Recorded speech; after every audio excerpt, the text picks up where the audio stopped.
मित्रों, आज की हमारी कंसल्टेटिव कमेटी इसकी एक मीटिंग यहाँ चंडीगढ़ में हुई है, जिसके अंदर 17 हमारे सांसद, हमारे MOS और मैं स्वयं जितने भी पावर डिपार्टमेंट के अधिकारी हैं उनके साथ लगातार 3 घंटे की हमने मीटिंग की है। मैं बताना चाहूँगा कि 2024 जब से नई पार्लियामेंट ये बनी है तब से आज हमारी 9वीं ये बैठक हुई है।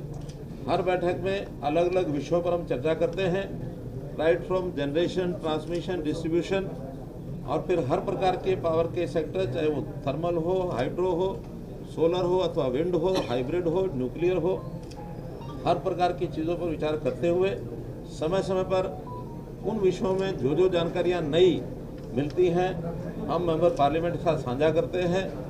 इनके सबके सुझाव, इनके सबके कुछ प्रश्न होते हैं, शंकाएं होती हैं, ऐसी बहुत सी वैल्यूएबल एक डिस्कशन ये इसमें रहता है। 3 घंटे हमने विचार किया। आज का जो विषय था वो था ग्रिड स्टेबिलिटी, अर्थात अलग अलग प्रकार की पावर जनरेशन और उसमें डिमांड, इसका समन्वय, संतुलन बिठाते हुए ग्रिड जो है अपने आप में स्टेबल रखा जाए। अगर ग्रिड स्टेबिलिटी को कोई खतरा होता है तो पावर सेक्टर सारे का सारा बैठ सकता है, ठप हो सकता है। दुनिया भर में कई बार ऐसे विषय देखने को मिले हैं जहाँ इन चीज़ों पर ध्यान नहीं रखा जाता तो कभी कभी एक साथ बहुत बड़ा झटका भी लगता है, गैप भी आता है।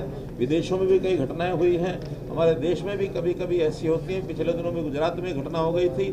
तो ये जो संतुलन है पावर सप्लाई का और पावर की डिमांड का, इसको रखना बहुत ज़रूरी होता है। अब चूँकि सोलर एक ऐसी पावर है जो डे टाइम में हमको मिलती है, 24 आवर सप्लाई नहीं मिलती है। ऐसे ही विंड पावर है, वो भी जब कभी हवा चलती है तभी मिलती है। अन्यथा सबसे अच्छी जो पावर है जो लगातार ज़्यादा समय मिल सकती है वो न्यूक्लियर मिलती है, इसके बाद थर्मल मिलती है या हाइड्रो पावर भी पानी की उपलब्धता के हिसाब से मिलती है। तो ये अलग अलग समय में अलग अलग पावर की जनरेशन, फिर डिमांड भी अलग अलग रहती है। कभी मानो खेती का सीज़न है, कभी कोई अन्य प्रकार के समय समय पर डिमांड उठती है। सर्दियों में डिमांड अलग टाइप की होती है, गर्मी में डिमांड अलग टाइप की होती है। तो साल में एक बार पीक डिमांड ऐसी भी बीच में कभी आती है, उसकी तैयारी भी हमको करनी पड़ती है। 2024 में ये पीक डिमांड जो थी 250 गीगावाट ये हुई थी।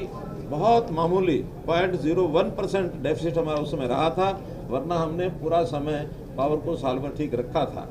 अगली डिमांड जो 25 में फिर उसके बाद कम हुई, 2026 में पीक डिमांड हमारा अनुमान 271 गीगावाट का था और आपकी जानकारी के लिए 21 मई को 270.8 गीगावाट ये पावर की डिमांड हुई, जबकि हमारी जनरेशन की कैपेसिटी उसमें भी 283 गीगावाट थी।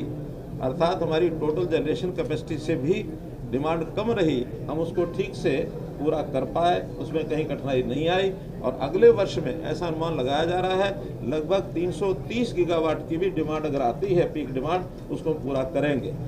अब धीरे धीरे डिमांड चूँकि बढ़ रही है और विशेष तौर पर इस वर्ष से उसको और भी हम संभावना देख रहे हैं। जैसे पेट्रोलियम पदार्थों की कठिनाई आई है, पेट्रोल, डीजल, गैस, इसकी डिमांड भी पावर से पूरी की जाए। EVs, इलेक्ट्रिकल व्हीकल्स और ऐसे ही इंडक्शन के जो हमारे बर्तन, जो खाने पीने की हमारे गैस की जगह उसका उपयोग बिजली के द्वारा उसको पूरा कर सके। आगे चल कर के AI के नाते से और हमारा जो डाटा सेंटर है उसकी डिमांड भी बढ़ने वाली है। तो इस सारी डिमांड को बढ़ने के लिए हमारी पावर की जो प्लानिंग है उस प्लानिंग के हिसाब से हम सफलतापूर्वक चल रहे हैं। और इन्हीं सब विषयों को लेकर के आज हमारी चर्चा हुई, बहुत असरदार जी चर्चा रही। इन सुझावों पर हम सब काम करेंगे और आगे आने वाले समय में हम देश की जनता को, प्रधानमंत्री जी ने जिस प्रकार का आह्वान किया है उस आह्वान के हिसाब से हम देश की जनता को आश्वस्त करते हैं कि पावर की कमी नहीं आने देंगे, पावर हमेशा डेफिसिट की बजाय सरप्लस रहेगी, ऐसा विश्वास दिलाते हैं।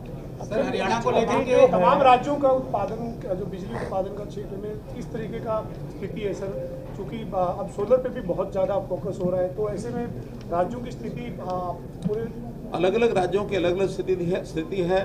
जहाँ तक सोलर की बात है, राजस्थान, गुजरात, ये 2 प्रदेश ऐसे हैं जहाँ 40 गीगावाट के पावर का उत्पादन यानी सोलर का हो रहा है।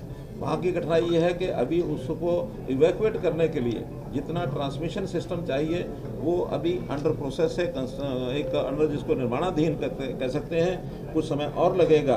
अभी तो सोलर जितनी बनती है उस पूरे का उपयोग भी हम कर नहीं पाते हैं। सोलर भी बढ़ेगा, ट्रांसमिशन लाइन भी बढ़ेगी, उस पावर को इवैक्यूएट करके दूसरे प्रदेशों में ले जाएंगे और दिन के समय के बजाय उसको पीक आवर्स में यूज़ किया जाए, उसके लिए स्टोरेज, बैटरी स्टोरेज और पंप स्टोरेज, इसके प्रोजेक्ट भी जगह जगह लग रहे हैं। तो इसलिए इस सारी प्रोसेस में हम सफलतापूर्वक आगे बढ़ेंगे। जहाँ तक पहाड़ी राज्यों का विषय है, पहाड़ी राज्यों में क्योंकि पानी की कमी नहीं होती है, नदियाँ चलती हैं, तो उसमें हम हाइड्रो पावर का भी जगह जगह जो प्लांट लग रहे हैं, जम्मू कश्मीर में पर्याप्त मात्रा में लग रहे हैं, अरुणाचल प्रदेश में लग रहे हैं, सभी प्रदेशों में हाइड्रो की कैपेसिटी जो हमारी बढ़ रही है उसका उपयोग हम कर रहे हैं। मिडल ईस्ट क्राइसिस जो है वो लग नहीं रहा है कि मिडल ईस्ट क्राइसिस जो है वो लग नहीं रहा कि जल्दी सुलझेगा, तो सेल्फ सफिशिएंट बनने के लिए आपने बोला कि ईवी के ऊपर फोकस किया जा रहा है, बाकी क्या और चीजें हैं या क्या प्रोजेक्ट्स हैं जिसके ऊपर और आगे आने वाले टाइम में काम? मैंने बताया क्योंकि ज़्यादा अफेक्ट जो हमारा पड़ा है पेट्रोलियम पदार्थों पर ही पड़ा है।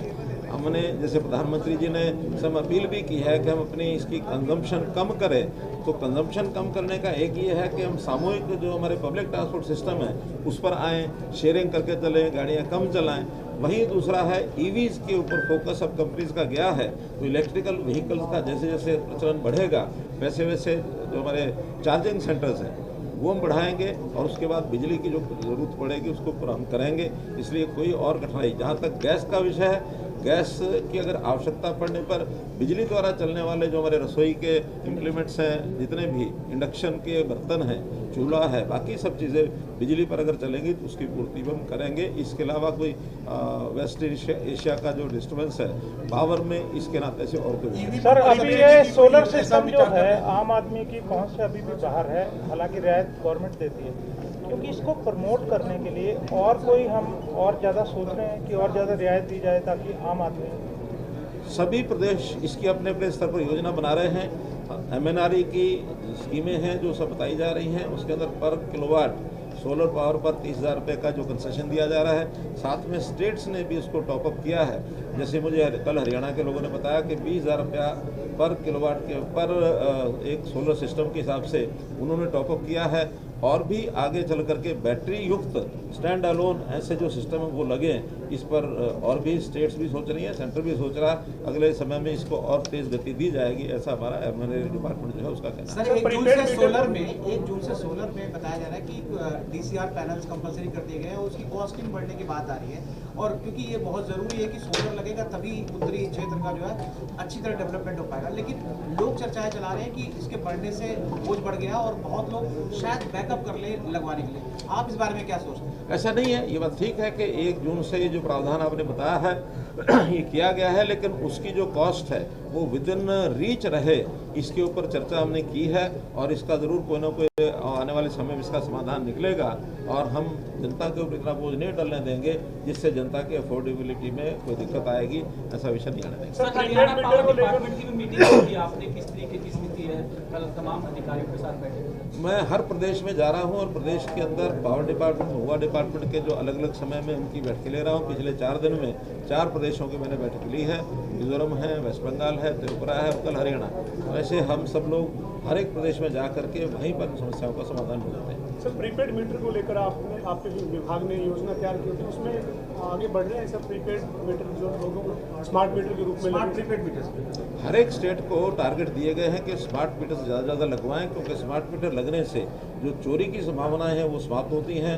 हर किसी को अपने घर की प्लान बनाने में भी आसानी होती है। अगर किसी को लगता है कि मेरा पर्टिकुलर किसी जो अप्लायंसेज में बिल ज़्यादा आता है वो अपना कंट्रोल कर सकता है और समय समय पर उसका अपनी प्लानिंग जो है खर्चे के हिसाब से ठीक बैठती है। जब स्मार्ट मीटर लग जाएंगे तो उसका अगला फेज है प्रीपेड करना। प्रीपेड भी सबसे पहले गवर्नमेंट के ऑफिसेज, गवर्नमेंट की जो सर्विसेज उसमें प्रीपेड किया जाएगा, फिर हाई एंड यूजर्स उनको प्रीपेड किया जाएगा। छोटे जो कंज्यूमर है उनको प्रीपेड से अभी मुक्त रखा है। आगे चल के जैसे योजना होगी बताएंगे। सर कई राज्य हरियाणा को कि 3 महीने के अंदर सरकारी कर्मचारी हर एक स्टेट का अपना अपना टारगेट। सर कई राज्य जो बिजली मुफ्त दे रहे हैं, हालांकि गरीब परिवारों को कम रेट पे प्रति यूनिट बिजली तो दी जा रही है कई राज्यों में, लेकिन एक दो राज्य ऐसे जो बिल्कुल मुफ्त बिजली देने की बात चुनाव में करते हैं। पड़ोसी राज्य पंजाब की बात करते हैं। सर आपका मंत्रालय इसको कैसे देखते हैं? हर स्टेट का अपना अपना एक योजना होती है। हमारा तो एक ही है कि जो रेगुलेटर कंपनीज होती हैं, रेगुलेटर्स उनको बाध्य करते हैं कि जितने की कॉस्ट है उसका रेवेन्यू उतना आना चाहिए, उसमें कोई गैप नहीं होना चाहिए। बाकी स्टेट्स अपने हिसाब से उसकी प्लानिंग करते हैं, उसमें हमारा केंद्र की ओर से कोई दखलंदाजी नहीं। कंट्री जो है सक्षम है खुद के जो यूज़ के लिए, हम अपने पड़ोसी देशों को दे रहे हैं बिजली। पड़ोसी देशों के साथ हमारे एग्रीमेंट हुए हुए हैं, नेपाल के साथ है, भूटान के साथ है, बांग्लादेश के साथ है। आगे चल करके म्यांमार और श्रीलंका, उनके साथ भी हम करार करेंगे। जब उनकी आवश्यकता होती है, हम दे सकते तो देते हैं, हमारी आवश्यकता के समय वहाँ सरप्लस है तो वो हमको देते हैं। और इसका जो हिसाब किताब है वो जो भी रेट्स होते हैं उस रेट्स के हिसाब से किया जाता है।